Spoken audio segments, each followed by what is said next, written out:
ഈ കുഞ്ഞ് ആരുടേതാണ്? മറ്റേ മാങ്കൂട്ടത്തിൻ്റെ ആണെന്ന് എന്താ ഉറപ്പ്? അപ്പോഴും ഭർത്താവ് കൂടെ ഉണ്ട്. മെഡിസിൻ കൊടുത്തു എന്ന് പറയുന്നുണ്ട്.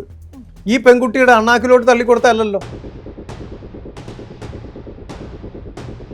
നമ്മുടെ ഭരണഘടനയ്ക്ക് വിപരീതമായിട്ട് അദ്ദേഹം ചെയ്തിട്ടുണ്ടെങ്കിൽ മാത്രമല്ലേ അത് തെറ്റാവണം.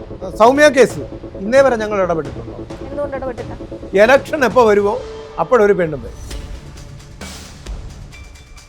ഒരു ജനപ്രതിനിധി പാലിക്കേണ്ട ചില മാന്യതകളില്ലേ, ആ മാന്യതകൾ ഇല്ല എന്ന് പറയാൻ പറ്റും? ഇന്നിവിടെ കേരളത്തിൽ വേദ ബലാത്സംഗം എന്ന് പറയുന്നത് എന്തുകൊണ്ട്? നിങ്ങൾ ശ്രീനാഥിൻ്റെ കാര്യം നിങ്ങൾ കണ്ടില്ല? 15-16 വയസ്സാണ്. ഇതിനിടയ്ക്ക് വെച്ച് എത്ര പേരുമായിട്ടാണ് ശാരീരിക ബന്ധത്തിൽ ഏർപ്പെട്ടിരിക്കുന്ന ആ കുട്ടി? അച്ഛൻ്റെ ഫോണിൽ കൂടിയാ. ഈ പെൺകുട്ടി 60 പേരെ ഉപയോഗിച്ചിരിക്കുകയാണ്. നമസ്കാരം. നമ്മളോടൊപ്പം എന്നുള്ളത് all Kerala men's association president ആയിട്ടുള്ള അജിത് കുമാറാണ്. നമസ്കാരം. നമസ്കാരം. എനിക്ക് താങ്കളോട് ചോദിക്കാനുള്ളത്, ഈ പറയുന്ന വിക്ടിം ബ്ലെയിമിംഗ് കൊണ്ട് നിങ്ങൾ ഉദ്ദേശിക്കുന്ന ആ ഒരു ചെയ്തോ വികാരം എന്താണ്? മനസ്സിലാകാത്തതുകൊണ്ട് തന്നെ ചോദിക്കുകയാണ്. അത് നിങ്ങൾ എന്താണ് മനസ്സിലാക്കിയത് ആദ്യം അതൊന്ന് പറയാമോ? ഒന്നാമത്തെ കാര്യം, നിങ്ങൾ ചെയ്യുന്നത് കൊണ്ട് ഏതെങ്കിലും തരത്തിൽ ഈ പറയുന്ന പുരുഷന്മാര് അല്ലെങ്കിൽ ഇതിനകത്തിൽ പ്രതിയാക്കപ്പെട്ട ആൾക്കാർ തെറ്റ് ചെയ്തിട്ടില്ല, അല്ലെങ്കിൽ അവരുടെ ഭാഗത്ത് മാത്രമല്ല തെറ്റ് എന്ന് ചൂണ്ടിക്കാണിക്കാൻ വേണ്ടിയിട്ടാണ് നിങ്ങൾ അങ്ങനെ ചെയ്യുന്നതെന്നാണ് ഞാൻ മനസ്സിലാക്കുന്നത്. അങ്ങനെ തന്നെയാണോ ഉദ്ദേശിക്കുന്നത്? ഒരിക്കലും ഇവരെ ഒന്നും അനുകൂലിച്ചല്ല പറയുന്നത്. ന്യായത്തിൻ്റെ കൂടെയാണ് ഞങ്ങൾ നിൽക്കുന്നത്. ഏതൊരു കേസ് ഞങ്ങളുടെ മുൻപിൽ വന്നാലും അതിൻ്റെ ന്യായവും സത്യവും നീതിയും എന്താണെന്ന് നോക്കും. അതിൽ കൂടിയാണ് ഞങ്ങൾ ആരൊപ്പം നിൽക്കണം എന്ന് തീരുമാനിക്കുന്നത്. അല്ലാതെ ഈ പറയുന്ന അതിജീവിതയാണോ അല്ലെങ്കിൽ മറുസൈഡ് ദിലീപാണോ നോക്കിയിട്ടല്ല. മനസ്സിലായില്ലേ? പക്ഷേ സ്വാഭാവികമായിട്ട് ഇവിടെ വരുമ്പോൾ പുരുഷന്മാരാണ് പീഡനം അനുഭവിക്കുന്നതും അവരാണ് ഈ യഥാർത്ഥ ഇരയെന്ന് മനസ്സിലാക്കുമ്പോഴാണ് നമ്മൾ അവരുടെ കൂടെ നിൽക്കുന്നതിൻ്റെ കാരണം എന്ന് പറയുന്നത്. അല്ലാതെ ഒരിക്കലും ഈ പറയുന്ന അതിജീവിത എന്ന് പറയുന്ന ഈ പെൺകുട്ടിയോടൊപ്പമാണ്. ആ പെൺകുട്ടി അങ്ങനെ ഒരു പ്രശ്നം അനുഭവിച്ചിട്ടുണ്ടെങ്കിൽ നമ്മൾ അവരുടെയും കൂടെയാണ്. പക്ഷേ എന്ന് പറഞ്ഞിട്ട് ഒരു നിരപരാധിയെ ജയിലിലേക്ക് പറഞ്ഞു വിടാനും അദ്ദേഹത്തിൻ്റെ ജീവിതം തന്നെ തകർക്കുന്ന ഒരു അവസ്ഥയിലോട്ട് കൊണ്ടുവരാനും അതിന് ഞങ്ങൾ കൂട്ടുനിൽക്കില്ല. ഈ തെളിവുകളുടെ അഭാവത്തിൽ ഒരു പ്രതി, അല്ലെങ്കിൽ നമ്മുടെ കോടതി വ്യവസ്ഥയുടെ തന്നെ ഒരു രീതിയാണല്ലോ 100 കുറ്റവാളികൾ രക്ഷപ്പെടാം, ഒരു നിരപരാധി പോലും ശിക്ഷിക്കപ്പെടാൻ പാടില്ല. അപ്പോ 100 കുറ്റവാളികൾ അത്രയും ആൾക്കാർ രക്ഷപ്പെടാം എന്നുള്ളത് തെളിവുകളുടെ അഭാവത്തിൽ തന്നെ രക്ഷപ്പെടുന്ന ആ ഒരു രീതി തന്നെ ഉണ്ട്. അപ്പോൾ ഈ കേസുകളിൽ നിങ്ങളുടെ ആ ഒരു അസോസിയേഷൻ സംബന്ധമായിട്ടാണെങ്കിൽ സവാദിന്റെ കേസിൽ നിങ്ങൾ പ്രതികരിക്കുന്നത് ഞാൻ കണ്ടിട്ടുണ്ടായിരുന്നു. അതിനുശേഷം രാഹുൽ മാങ്കൂട്ടം കേസ് കണ്ടിട്ടുണ്ട്, ദിലീപ് കേസ് കണ്ടിട്ടുണ്ട്. അപ്പോൾ നേരത്തെ നിങ്ങൾ പറഞ്ഞിട്ടുള്ളൂ ചില അതിജീവിതമാർക്ക് സെൻസേഷണലായിട്ട് കുറെ ആൾക്കാർ പ്രതികരിക്കുന്നുണ്ടെന്ന്. അപ്പൊ നിങ്ങളും അതേ രീതിയിൽ സെൻസേഷണലായിട്ട് ഈ ശ്രദ്ധ ആർക്കപ്പെടുന്ന കേസുകളിൽ മാത്രം പുരുഷന്മാരോടൊപ്പം നിൽക്കുന്ന എന്തുകൊണ്ട് നിങ്ങൾ ശ്രീനാഥിന്റെ കാര്യം നിങ്ങൾ കണ്ടില്ല? കാരണം ഏതാനും ചില മാധ്യമങ്ങൾ അത് വന്നു എന്ന് പറയുന്നത് തന്നെ ആ ഓപ്പോസിറ്റ് നിൽക്കുന്ന പെൺകുട്ടി 17 വയസ്സിന് താഴോട്ടുള്ളതാ എന്ന് വെച്ചാൽ പോക്സോ കേസാണ്. പ്രായപൂർത്തിയാകാത്ത പെൺകുട്ടിയാണ്. അവൾ പ്രഗ്നന്റ് ആവുകയാണ്. ആ പ്രഗ്നന്റ് ആവുമ്പോൾ 18 വയസ്സ് കഴിഞ്ഞ എന്ന് വെച്ചാൽ ഒരേ ക്ലാസ്സിൽ പഠിക്കുകയാണ് +2-ന്. ആ യുവാവിന്, അല്ലെങ്കിൽ യുവാവെന്ന് പറയാനും പറ്റില്ല, ആ കുട്ടിക്ക് 18 വയസ്സ് കഴിഞ്ഞ അവൻ ആയതുകൊണ്ടാണോ നിങ്ങളത് കാണാതെ പോകുന്നത്? പ്രഗ്നൻ്റായി എന്ന് പറയുന്ന ഈ കുട്ടി ഇവനാണ് ചെയ്തത്, ശ്രീനാഥാണ് ചെയ്തത് എന്ന് പറയുമ്പോൾ, കുട്ടിയുടെ അച്ഛൻ ശ്രീനാഥാണെന്ന് പറയുമ്പോൾ ശ്രീനാഥ് പറയുകയാണ് ഞാൻ അങ്ങനെ ചെയ്തിട്ടില്ല എന്ന്. അപ്പോൾ DNA ടെസ്റ്റ് നടത്താം. ഈ കുഞ്ഞുള്ളത് കൊണ്ട് DNA ടെസ്റ്റ് നടത്താം. അല്ലെങ്കിൽ എന്ത് ചെയ്തേനെ? അല്ലെങ്കിൽ ഈ 18 വയസ്സ് കഴിഞ്ഞിട്ടും വെറും 3 മാസമായിട്ടുള്ള ഈ പയ്യൻ അനുഭവിക്കുന്നത് വർഷങ്ങളോളം ജയിൽ ശിക്ഷ അനുഭവിക്കണവൻ. അതാദ്യം മനസ്സിലാക്കണം.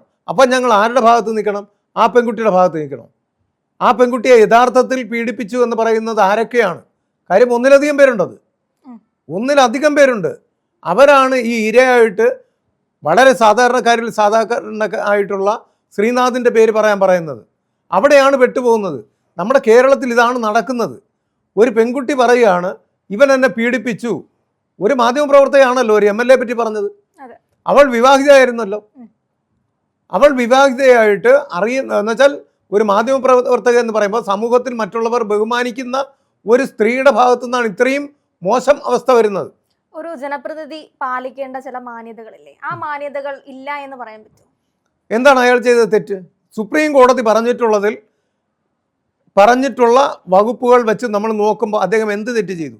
പരസ്പര സമ്മതത്തോട് കൂടിയിട്ട് ശാരീരിക ബന്ധത്തിൽ ആർക്കും ബന്ധപ്പെടാമെന്ന് പറയുമ്പോൾ ഇവിടെ അദ്ദേഹം അത് തെറ്റ് ചെയ്തിട്ടുണ്ടോ? എങ്കിലല്ലേ നമ്മുടെ ഭരണഘടനയ്ക്ക് വിപരീതമായിട്ട് അദ്ദേഹം ചെയ്തിട്ടുണ്ടെങ്കിൽ മാത്രമല്ലേ അത് തെറ്റാവണം. അയാൾ അങ്ങനെ തെറ്റ് ചെയ്തിട്ടില്ലല്ലോ. ഇനി ഈ മെഡിസിൻ കൊടുത്തു എന്ന് പറയുന്നുണ്ട്. ഈ പെൺകുട്ടിയുടെ അണ്ണാക്കിലോട്ട് തള്ളിക്കൊടുത്തല്ലോ.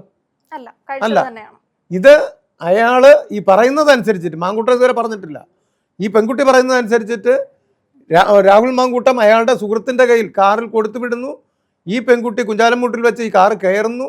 യാത്രയുടെ മധ്യത്തിലാണ് ഈ ഇത് കൈമാറുന്നതും വീട്ടിൽ കൊണ്ടുപോയാണ് കഴിക്കുന്നത്.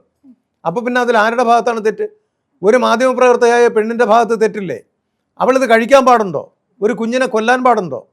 അല്ല, ആ ഒരു കുഞ്ഞിനെ കൊന്ന ഭാഗത്തിൽ ആ ഒരു സ്ത്രീയുടെ ഭാഗത്ത് നീതി ഉണ്ടോ, ന്യായം ഉണ്ടോ എന്നൊന്നും ഞാൻ പറയുന്നില്ല. വിവാഹിതല്ലേ, ഭർത്താവ് ഉണ്ടല്ലോ കൂടെ. ഭർത്താവ് അനുവദിച്ചിട്ടാണോ ഇത് ചെയ്യുന്നത്? ഈ കുഞ്ഞ് ആരുടേതാണ്? മാങ്കൂട്ടത്തിൻ്റെ ആണെന്ന് എന്താ ഉറപ്പ്? അപ്പോഴും ഭർത്താവ് കൂടെ ഉണ്ട്. വിവാഹം കഴിഞ്ഞിട്ട് യാതാനും മാസങ്ങളായിട്ടുള്ളൂ. അപ്പോൾ ആ സമയത്ത് ഈ ഭർത്താവുമായിട്ട് ശാരീരിക ബന്ധത്തിൽ ഏർപ്പെടുന്നില്ല എന്ന് ഞങ്ങൾ എങ്ങനെ വിശ്വസിക്കും? ഇത് അല്ല, ഇങ്ങനെയൊക്കെ പറയുന്ന ഒരു സ്ഥിതിക്ക് എന്തുകൊണ്ട് രാഹുൽ മാങ്കൂട്ടം അത് നിഷേധിച്ചില്ല എന്നൊരു ചോദ്യമില്ലേ? ഒരു ജനപ്രതിനിധി എന്ന നിലയിൽ അയാൾക്ക് ജയിപ്പിച്ചിട്ടുള്ള ഒരുപാട് ജനങ്ങളുണ്ട്. ആ ജനങ്ങളോട് അയാൾക്കൊരു പ്രതിബദ്ധതയില്ലേ? വേറെ ആരോട് നിങ്ങൾ അത് ബോധിപ്പിക്കേണ്ട ആവശ്യപ്പെടുന്നില്ല. പക്ഷെ ആ ജനങ്ങൾ അവരെ നിങ്ങളെ വിശ്വസിച്ചുകൊണ്ട് തന്നെയല്ലേ വോട്ട് ചെയ്തിട്ടുള്ളത്. പക്ഷെ അവരെ ബോധിപ്പിക്കേണ്ട ഒരു കാര്യം എന്ന് പറയുന്നത് അയാൾക്കുള്ളത് തന്നെയാണ്.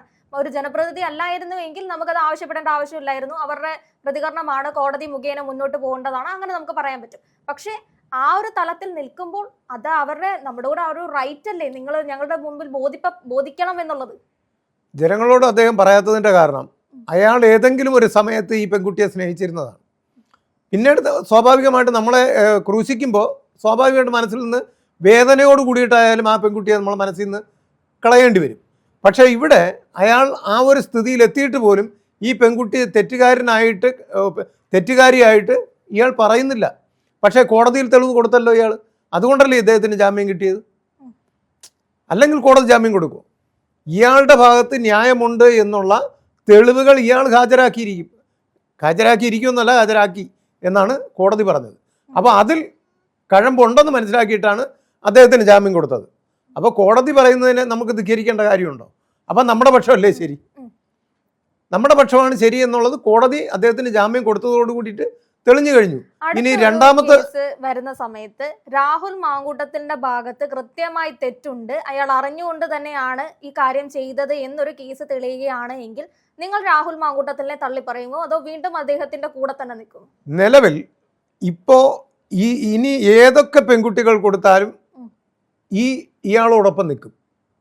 പക്ഷേ പുതുതായിട്ടൊരു കേസ്, ഇയാൾ പീഡിപ്പിച്ചു എന്ന് സ്പോട്ടിൽ പറഞ്ഞാൽ ഒരു പെൺകുട്ടി ഇതാ എന്നെ ബലമായിട്ട് പിടിച്ചു കൊണ്ടുവന്ന് റൂമിൽ കൊണ്ടുവന്ന് പീഡിപ്പിച്ചു എന്ന് പറഞ്ഞാൽ തീർച്ചയായിട്ടും അദ്ദേഹത്തിനെതിരെ. അപ്പോൾ നിങ്ങൾ സ്പോട്ടിൽ പറഞ്ഞാൽ മാത്രമേ വിശ്വസിക്കുള്ളൂ? തീർച്ചയായിട്ടും. സ്പോട്ടിൽ പറയാത്ത ഒരു കേസ് നിങ്ങൾ വിശ്വസിക്കും? അതെങ്ങനെ വിശ്വസിക്കാൻ പറ്റും? അല്ലെങ്കിൽ കെട്ടിയിട്ട് പൂട്ടിയിട്ട് ഇത്ര ദിവസം പീഡിപ്പിച്ചു എന്ന് പറയണം. അത് ചിലപ്പോൾ ഒരാഴ്ച ഒരു മാസം കഴിഞ്ഞ് പറഞ്ഞാൽ മതി. കാര്യം മാനസികാവസ്ഥ എന്താണെന്ന് നമുക്ക് മനസ്സിലാക്കാൻ പറ്റും. അങ്ങനെ ഒരു ബലാത്സംഗം നടന്നിട്ടുണ്ടെങ്കിൽ അതാണല്ലോ ബലാത്സംഗം എന്ന് പറയുന്നത്. ഇന്നിവിടെ കേരളത്തിൽ ഏതാ ബലാത്സംഗം എന്ന് പറയുന്നത്? ഇനി ഏതെങ്കിലും പെൺകുട്ടികൾ പീഡനം അനുഭവിച്ചുവെങ്കിൽ അവൾ വന്ന് ഇനി പുറത്ത് പറഞ്ഞാൽ പോലും വിശ്വസിക്കാൻ പറ്റാത്തൊരവസ്ഥയായിരിക്കുകയല്ലേ. അതിജീവിതമാർ കൂടുതലല്ലേ ഇവിടെ. അവരെ എല്ലാം നമ്മൾ വിളിക്കുന്നത് പരസ്പര സമ്മതത്തോട് കൂടിയിട്ട് റൂമിൽ പോകുന്നു, ചിരിച്ച് പാട്ടും പാടി കളിച്ച് അദ്ദേഹത്തിൻ്റെ കാശിൽ ഭക്ഷണമൊക്കെ കഴിച്ച് ഐസ്ക്രീമും കഴിച്ച് എല്ലാം കഴിച്ച് ആസ്വദിച്ചിട്ട് വരുന്ന ടീമുകൾ തിരിച്ചു വന്ന് മാസങ്ങളും വർഷങ്ങളും കഴിഞ്ഞിട്ട് പ്രത്യേകിച്ച് ഒരു ഇലക്ഷനും കൂടി വരുമ്പോഴൊക്കെയാണ് ഈ ആരോപണങ്ങളുമായിട്ട് വരുന്നത്. ഈ അടുത്ത നാളുകളായിട്ട് ഒരുപാട് നമ്മൾ കണ്ടുവരുന്നത് ഇലക്ഷൻ എപ്പോൾ വരുമോ അപ്പോഴൊരു പെണ്ണും വരും. സരിതാ നായരുടെ കേസെടുത്താലും ഇത് തന്നെയാണല്ലോ. ഉമ്മൻചാണ്ടി സാറിന് വരെ പറഞ്ഞില്ലേ. ഇപ്പോൾ പുള്ളിക്കാരിയുടെ അവസ്ഥ എന്താണെന്ന് അറിയൂ. ഓരോ സ്ഥലം അഴുകിക്കൊണ്ടിരിക്കുക, അവയവങ്ങൾ, കാഴ്ചയില്ല. പുള്ളിക്കാരിയുടെ വോയിസ് ഇപ്പോൾ വന്നു, മറുനാടനിൽ വന്നു, മനസ്സിലായില്ലേ? അപ്പോൾ ഈ അവസ്ഥയിലോട്ട് ആ സ്ത്രീ പോയി എന്നുള്ളതാണ്.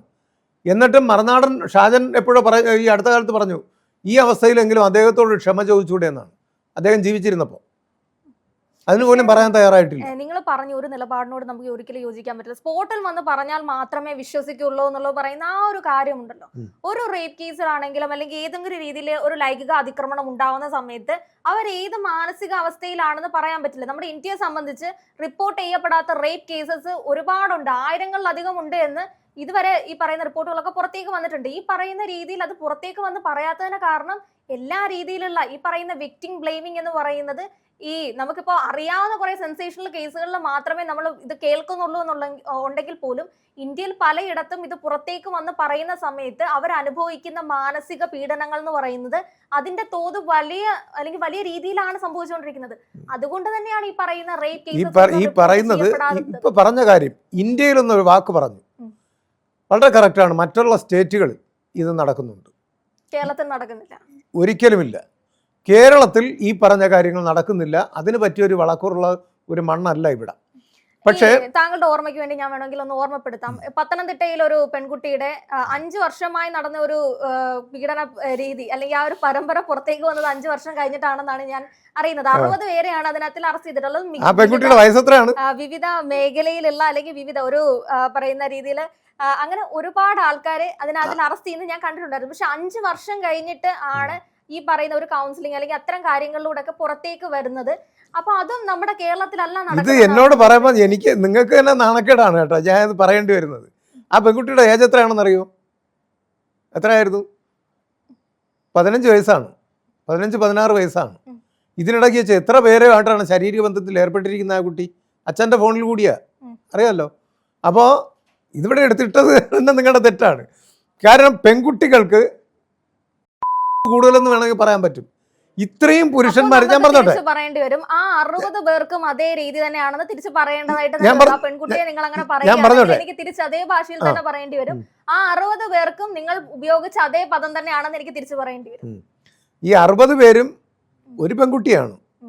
60 പേരും ഓരോ സമയത്ത് ഒരു, പക്ഷേ ഈ 60 പേരെയും ഭോഗിച്ചതാരാ? ഈ 60 പേരെ ഭോഗിച്ചതാരാ? ഒരു പെൺകുട്ടിയാണ്. ആ പെൺകുട്ടി ആണ്, ഒരു പെൺകുട്ടിയാണ്. അവിടെയാണ് വ്യത്യാസം എന്ന് പറയുന്നത്. ഈ പുരുഷൻ 60 പേരെ എടുത്താലും അവർ ഓരോ പെൺകുട്ടിയാണ് അവർ ഉപയോഗിച്ചത്. ഈ പെൺകുട്ടി ഈ 60 പേരെ ഉപയോഗിച്ചിരിക്കുകയാണ്. അതാണ് ആ കഴപ്പെന്നുള്ള വാക്യം ഉപയോഗിച്ചത്. കാരണം നമ്മൾ ഒരാളുമായിട്ട് ബന്ധപ്പെട്ടിരിക്കാം, 2 ആളുമായിട്ട് ബന്ധപ്പെട്ടിരിക്കാം. ഞാൻ ആദ്യം നിങ്ങളോട് ചോദിച്ച ഒരു ചേതോ വിഹാരമുണ്ട് നിങ്ങൾക്ക്. കാരണം ഞാൻ ഏതൊക്കെ രീതിയിൽ പോയി കഴിഞ്ഞാൽ ഞങ്ങൾ ഈ പുരുഷന്മാരെ എനിക്കൊരിക്കലും ഞാൻ പൂർണ്ണമായിട്ട് എല്ലാ സ്ത്രീകളെയും ഞാൻ സപ്പോർട്ട് ചെയ്യുന്ന ഒരാളൊന്നുമല്ല. എന്നെ സംബന്ധിച്ച് സപ്പോർട്ട് ചെയ്തിട്ടില്ല. പക്ഷെ അതേ രീതിയിൽ തന്നെ അപ്പുറത്തൊരു വിക്ടിമായി ഒരു പെൺകുട്ടി വരുന്ന സമയത്ത് ഇതിലേക്ക് എങ്ങനെയാ വിക്ടിം എന്ന് പറയാൻ പറ്റുന്നേ? പ്രതികളെ നിങ്ങൾ ഇങ്ങനെ മനസ്സിലാവുന്നില്ല. ഇതിനേക്ക് വിക്ടിമായിട്ട് എങ്ങനെ പറയാൻ പറ്റും? എന്തടിസ്ഥാനത്തിൽ പറയാൻ പറ്റും? 60 പേരുമായിട്ട് ബന്ധപ്പെടുന്നു. 60 അല്ല ബന്ധപ്പെട്ടിട്ടുണ്ടായിരുന്ന സാഹചര്യങ്ങളും നമ്മൾ എന്ത് സാഹചര്യം? അതിനകത്തിൽ ഒരാളെന്ന് പറയുന്നത് ഈ പെൺകുട്ടിക്ക് എന്തോ ഒരു മാനസിക ഇത്ര പ്രശ്നം കൊണ്ടുവന്ന ഒരു മന്ത്രവാദിയുടെ അടുത്ത് കൊണ്ടുവന്നുണ്ട്. അയാളും ഈ അച്ഛനും അമ്മയൊക്കെ പുറത്ത് നിൽക്കുന്ന സാഹചര്യത്തിൽ ആ പെൺകുട്ടിയെ മോശമായി സ്പർശിച്ചിട്ടുണ്ട് അല്ലെങ്കിൽ മോശമായി പെരുമാറിയിട്ടുണ്ടെന്ന് പറയുന്നത് അതും ആ പെൺകുട്ടി അറിഞ്ഞ് സ്വന്തമായി പോയത് തന്നെയാണെന്നാണോ താങ്കൾ പറയുന്നത്? ഞാൻ ചോദിക്കട്ടെ, ഇതിനു വേണ്ടി നിന്ന് കൊടുക്കുന്ന എന്തിനാണ്? ഇതിനു വേണ്ടി എന്താ അറിവില്ലാത്ത കുട്ടികളാണോ ഇവരൊക്കെ? ഈ 15 അല്ല, ഞാൻ പറയാമല്ലോ, 10 വയസ്സ് തൊട്ടേ എല്ലാവർക്കും കാര്യങ്ങൾ അറിയാം. മനസ്സിലായി? പ്രത്യേകിച്ച് പെൺകുട്ടികൾ. ആൺകുട്ടികൾക്ക് കാര്യം ഞാൻ ആണായത് എനിക്ക് എത്ര വയസ്സിൽ ഇതൊക്കെ അറിയാമെന്നുള്ള ചോദ്യം എനിക്ക് വരും. അപ്പം ഞാനങ്ങനെ നോക്കുമ്പോൾ ഈ പെൺകുട്ടികൾക്ക് കുഞ്ഞിലെ കാര്യങ്ങൾ അറിയാം. മനസ്സിലാവണില്ലേ? പുരുഷന്മാർക്ക് ഇതിനൊന്നും വലിയ വിവരം ഇല്ല കുഞ്ഞിലെ. പിന്നീട് ഞാനൊക്കെ 10ാം ക്ലാസ് കഴിഞ്ഞിട്ടാണ് ഒരു സിനിമ പോലും കണ്ടത്, 10ാം ക്ലാസ് കഴിഞ്ഞിട്ടാണ്. മനസ്സിലായില്ലേ? അപ്പോൾ ഈ സാഹചര്യത്തിൽ കൂടിയാണ് പയ്യന്മാർ വരുന്നത്. ഇന്നത്തെ കാലത്ത് കുറച്ച് ന്യൂ ജനറേഷൻ കുറച്ച് മാറിയിരിക്കുക. പക്ഷേ നമ്മൾ മനസ്സിലാക്കേണ്ടത് 15-16 വയസ്സായ പെൺകുട്ടി 60 പേരും പിന്നീട് കണക്ക് പുറത്തു വരാത്തതാണ്. ഈ 60ഉമല്ല, അതിനപ്പുറമുണ്ട്. ഇത് എന്താണ്? നമ്മൾ താടി കൈ വെച്ച് പോകുന്ന കേസല്ലേ ഇത്? ഇങ്ങനെ ഒരു പെൺകുട്ടി തുടങ്ങുകയാണെങ്കിൽ എന്താണ് ഈ നമ്മുടെ നാടിന്റെ അവസ്ഥ? അപ്പൊ 60 പേരും പുണ്യാളന്മാരാണെന്നാണോ താങ്കൾ? അതാണ് ഞാൻ പറഞ്ഞത്. 60 പേരും ഓരോ ആളിനെയാണ്. അതിനകത്തിൽ ആ പെൺകുട്ടിയെ ഉപയോഗിച്ചുകൊണ്ടിരുന്ന ഒരാളുടെ അടുത്ത കല്യാണമാണെന്ന് ഞാൻ കേട്ടിരുന്നു. അതേപോലെ തന്നെ കല്യാണം കഴിഞ്ഞ ഒരാളുണ്ടായിരുന്നു എന്ന് കേട്ടിരുന്നു. പല പ്രായത്തിലുള്ളവരുണ്ടല്ലോ. ഈ ആൾക്കാരൊക്കെ പുണ്യാളന്മാരാണെന്ന് പറയാൻ പറ്റും. ഞാൻ അപ്പൊ പറയും, ഈ പറഞ്ഞ കല്യാണം കഴിക്കാൻ ഇരുന്ന ആ ഒരു പ്രതിശ്രുത വധു ഉണ്ടല്ലോ, ആ വധു ഒരു വിക്ടിമാണെന്ന് പറയാൻ പറ്റുമോ? ആ കുട്ടിയുടെ ജീവിതം തകർക്കാൻ വേണ്ടിയിട്ടല്ലേ മറ്റു ആൾ പോയിട്ടുള്ളത്? നിങ്ങൾ നേരത്തെ പറഞ്ഞായിരുന്നല്ലോ രാഹുൽ മാങ്കുട്ടം കേസിനകത്തിൽ അവൾക്കൊരു ഭർത്താവ് ഉണ്ടായിരുന്നു, ഭർത്താവ് ഉണ്ടായിട്ട് ആ പെൺകുട്ടി പോയതാണെന്ന്. അപ്പൊ ആ രീതിയിൽ നിങ്ങൾ എന്തുകൊണ്ടാണ് ഈ രീതിയിൽ ഇതിനെ ചിന്തിക്കാത്തത്? ഒരേ രീതിയിൽ മാത്രം, ഇപ്പൊ എല്ലാത്തിനും ഒരേ രീതികൾ നമ്മൾ കാണേണ്ടതുണ്ടല്ലോ. അല്ല, ഈ 15 വയസ്സായ കുട്ടിയെ നമ്മൾ ഒരേ രീതിയിലല്ല, മാധ്യമ പ്രവർത്തകയെ കണ്ടതുപോലെ അല്ല ഈ പെൺകുട്ടിയെ കാണുന്നത്. പെൺകുട്ടിയുടെ കാര്യമല്ല ഞാൻ പറഞ്ഞത്. പൊതുവിലായാലും ഞാൻ ഇത് തന്നെയാണ് പറയുന്നത്. നമ്മൾ ഓരോ കാര്യങ്ങൾ അതിനെക്കുറിച്ച് പഠിക്കുമ്പോഴും തെറ്റാരുടെ ഭാഗത്തുനിന്ന് നോക്കും. സൗമ്യ കേസ് ഇന്നേ വരെ ഞങ്ങൾ ഇടപെട്ടിട്ടുണ്ടോ? എന്തുകൊണ്ട് ഇടപെട്ടില്ല? ഇടപെടാത്തത് ഒന്ന് വ്യക്തത വന്നിട്ടില്ല. ഒന്ന് പക്ഷേ ആ ഒറ്റക്കയ്യനായിട്ടുള്ള വ്യക്തി ആ പെൺകുട്ടിയെ പീഡിപ്പിച്ചിട്ടുണ്ടെങ്കിൽ അല്ല ട്രെയിനിൽ കയറി കമ്പാർട്ട്മെൻറ്റിൽ കയറി അവളെ പീഡിപ്പിച്ച് തള്ളിയിട്ട് കൊന്നു എന്നൊക്കെ പറയുന്നതിനോട് ഏറെക്കുറെ നമുക്ക് വിശ്വാസമുണ്ട്. അതുകൊണ്ട് ഗോവിന്ദച്ചാമിയെ ഞങ്ങൾ അംഗീകരിക്കുന്നില്ല. മനസ്സിലായില്ലേ? അപ്പോൾ ഇതുപോലെ എത്രയോ കേസുകളിലൂടെ വരുന്നുണ്ട്, ഞങ്ങൾ ആരും അതിൻ്റെ പുറകെ പോകുന്നില്ല. പക്ഷേ ഇവിടെ ഈ പറയുന്ന 40-60 പേര് ബന്ധപ്പെട്ടു എന്ന് പറയുന്നതും MLA ശാരീരികമായിട്ട് ബന്ധപ്പെട്ട് കുഞ്ഞ് പ്രഗ്നൻ്റായി എന്ന് പറയുന്നതും ഇവരെയൊക്കെ നമ്മൾ സംരക്ഷിക്കേണ്ട ആവശ്യമുണ്ട്. ഈ MLA അയച്ച കുറേ അധികം മെസ്സേജുകൾ കുറേ അധികം ആൾക്കാർ അയച്ചോട്ടെന്നേ, പ്രണയമായിരിക്കും അയക്കുന്നത്, എന്താ തെറ്റ്? അപ്പൊ ഒരു ജനപ്രതിനിധി എന്ന നിലയിൽ ഇതേ രീതി ജനപ്രതിനിധി മനുഷ്യനല്ല. ഒരാളെ സംബന്ധിച്ച് ഇയാൾക്ക് ഇത്തരത്തിൽ ഒരു വികാരമുണ്ട്, അത്യാവശ്യം പെൺകുട്ടികളോട് എന്ന് വെച്ചാൽ വിവാഹം കഴിക്കുന്നതിനോട് വലിയ താല്പര്യമില്ല, പക്ഷെ ഇത്തരത്തിലുള്ള കാര്യങ്ങളോടും അധികം താല്പര്യമുണ്ട്. ഇങ്ങനെ ഒരാളുടെ അടുത്തേക്ക് എങ്ങനെയാണ് വിശ്വസിച്ച് ഒരു പരാതിയുമായി നമുക്ക് ചെല്ലാൻ പറ്റുന്നത്? അങ്ങനെ ഒരു പേടി ഒരു പെൺകുട്ടിക്ക് ഉണ്ടായി കഴിഞ്ഞാൽ ആ പേടി ഉണ്ടാവരുതെന്ന് നിങ്ങൾക്ക് എങ്ങനെ പറയാൻ പറ്റും? ഞാൻ ചോദിക്കട്ടെ, ഇദ്ദേഹത്തിന്റെ സ്വഭാവം ഇതാണെന്ന് അറിയാലോ? ആണല്ലോ. അപ്പൊ നമ്മൾ അദ്ദേഹത്തിന്റെ പോകാൻ പാടില്ല, അങ്ങനെയാണോ പറയുന്നത്? ഇപ്പൊ ഏറ്റവും കൂടുതൽ അദ്ദേഹത്തിന് പിന്തുണ കൊടുക്കുന്ന ആരാ? അതെന്ന് പറഞ്ഞു തരാമോ? സ്ത്രീകളാണ്. എന്നെ വിളിച്ച് ഒരുപാട് പിന്തുണ തരുന്നത് സ്ത്രീകളാണ്. ഈ കേസുകൾ ഇതുപോലെയുള്ള അതിജീവിത മാർഗത്തിനെ പോരാടണം, മാങ്കൂട്ടത്തിനെ അനുകൂലിക്കണം, ഞങ്ങൾ കൂടെ ഉണ്ടെന്ന് പറയുന്നത്. അത് മാത്രമല്ല, ദിലീപിന് ഏറ്റവും കൂടുതൽ പിന്തുണ തരുന്ന ആരാ? സ്ത്രീകളാണ്.